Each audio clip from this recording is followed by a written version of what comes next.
Hello and welcome to Selection with Sathi.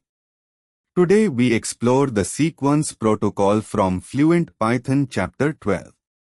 We will learn how __getitem__ makes iteration work, ___ and ___ contains ___ for length and membership, slicing support, dynamic attributes with ___ getter___, and safe display with reprlib. Understanding Python's protocols is key to writing Pythonic code. Python's sequence protocol is beautifully informal. When you use a for loop, Python first looks for an __it__ method. If __it__ is missing, it falls back to __getitem__.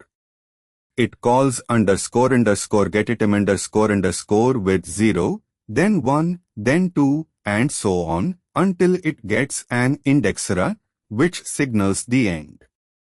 This means just implementing __getitem___ gives you iteration for free. ___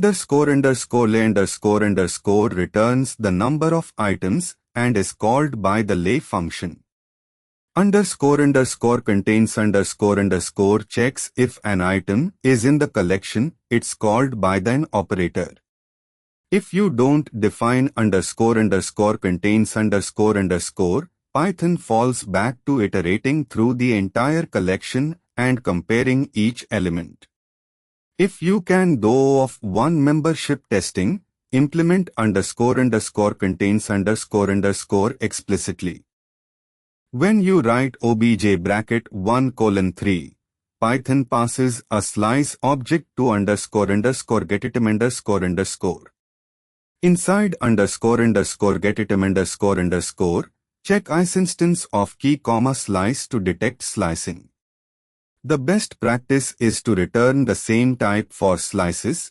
If you slice a custom sequence, return another instance of that sequence. The slice method indices normalize negative indexes and missing values. __getter___ is Python's last resort for attribute lookup. When you access obj.so method, Python first checks the instance __dict__, then the class, then base classes. Only if all those fail does it call __getter__. This is great for dynamic attributes like mapping shorthand names to positions. But your __getter__, must raise attribute error for unknown names, or it will silently return none for everything. Let's build a custom sequence class called wordSake. It splits a text string into words on initialization. __getitem__, returns self._words at the given index. ___ returns the length of the internal list. Now s_1 gives quick and list of s iterates through all words. __getitem__, alone provides indexing, iteration, and even the in operator. For a matrix class, we want to support m_1, for row column access. Python passes the tuple 1, 2 as a single key argument. Inside __getitem__, check isinstance of key, tuple. If it's a tuple, unpack row and column and return the element. If it's an integer, return the entire row. This gives you flexible multidimensional indexing. A lazy sequence computes values on demand without storing them. Class squares stores only the count n __getitem__, checks if the index is in range, then returns I squared, computed on the fly. When Python iterates, it calls __getitem__, with 0, 1, 2, up to n-1, then raises indexer to stop. List of squares of 5 gives 0, 1, 4, 9, 16, all computed lazily. reprlib.repr is essential for safe display of large collections. If your sequence has 1000 elements, regular repr would dump all of them. reprlib.repr truncates the output with an ellipsis. List of range 1000 becomes 0, 1, 2, 3, 4, 5, ...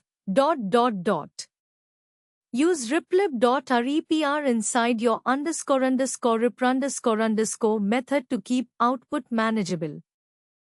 Key tips to remember. Just implementing __getitem__ gives you iteration, membership, and unpacking for free. Always check isinstance key, slice in __getitem__ to handle slicing. __getatter__ is a fallback. It's only called when normal lookup fails.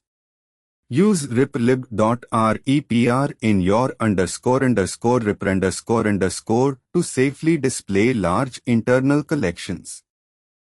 For more concept videos like this, download the Selection with Sathi app. Like and subscribe. Thank you.